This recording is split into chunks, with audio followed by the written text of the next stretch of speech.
Anti radiation दवा।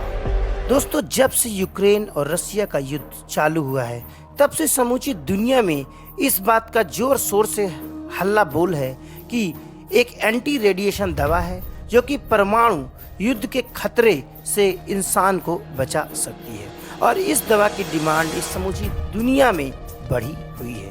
तो दोस्तों, आपको एंटी रेडिएशन दवा के बारे में हम आपको बता देते हैं। साथ ही एंटी रेडिएशन दवा आखिर शरीर में काम कैसे करती है, इसके बारे में भी इस वीडियो के इस अंक में हम आपको बताएंगे। दोस्तों, आप देख रहे हैं वर्ल्ड न्यूज़। कृपया हमारे चैनल को सब्सक्राइब, ज्वाइन और शेयर जरूर करें। एंटी रेडिएशन दवा एक ऐसी टैबलेट जिसे निगलकर परमाणु हमले से इंसानों को बचाया भी जा सकता है। दोस्तों, रूस और यूक्रेन जंग के चलते परमाणु युद्ध का खतरा समूची दुनिया में बना हुआ है, और इसी बीच यूक्रेन समेत कई देशों के नागरिक अपनी दवाई में एंटी रेडिएशन दवा को भी शामिल करना चाहते हैं, और इसीलिए इसकी डिमांड समूचे यूरोपियन देश और रसिया के आसपास के देशों में अचानक से बढ़ गई है। पिछले ही साल यूरोपियन यूनियन ने यूक्रेन को लगभग 55 लाख एंटी रेडिएशन पिल्स भेजी थी ताकि इमरजेंसी के वक्त वहां के नागरिकों को एंटी रेडिएशन दवा देकर बचाया जा सके। साथ ही बेलारूस भी इस समय रूस का खुलकर साथ दे रहा है। अब रूस ने अपने परमाणु हथियार इस देश में तैनात कर दिए हैं, और वह भी एंटी रेडिएशन दवा को इस देशों में वितरित करवाने की तैयारी में है। साथ ही अगर कोई न्यूक्लियर युद्ध हुआ तो छुटपुट नुकसान तो नहीं होगा, बल्कि पूरा का पूरा शहर ही तबाह हो जाएगा।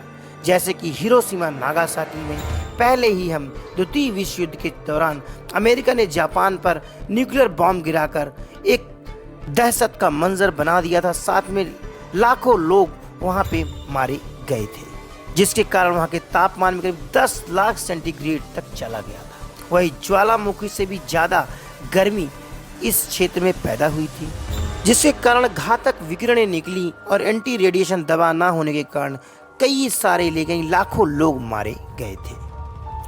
तो आइए अब एंटी रेडिएशन दवा के यानी पिल्स के बारे में बात कर लेते हैं। एंटी रेडिएशन दवा पोटेशियम आयोडाइड टैबलेट है जो कि रेडिएशन के संपर्क में आने से कुछ हद तक इंसानों को सुरक्षा देने में सक्षम है।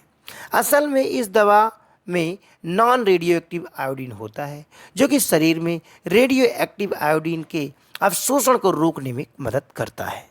आखिर रेडिएशन से होता क्या है? जैसे ही कोई परमाणु बम फटता है या किसी प्लांट से रेडियो एक्टिव लीक होता है, तुरंत ही आसपास की हवा में रेडियो एक्टिव आयोडीन फैल जाती है। हवा से फैलते हुए पानी और ज़मीन के खाद्य उत्पादों में भी जहरीले होते चले जाते हैं, जिसके कारण शरीर में जाना बहुत आम सी बात हो जाती है। वहीं न्यूक्लियर अटैक के तुरंत बाद पोटेशियम आयोडाइड की गोली लेने से थायराइड ग्लैंड में भरपूर आयोडीन पहुंच जाता है। इसके बाद रेडियो एक्टिव आयोडीन शरीर के भीतर भी पहुंचना चालू करता है, और इससे इंसानों को कुछ हद तक राहत करती है। तो ऐसे काम करती है radio active anti radio active दवा, जिसके कारण इंसानों की सुरक्षा हो सकती है। नमस्कार।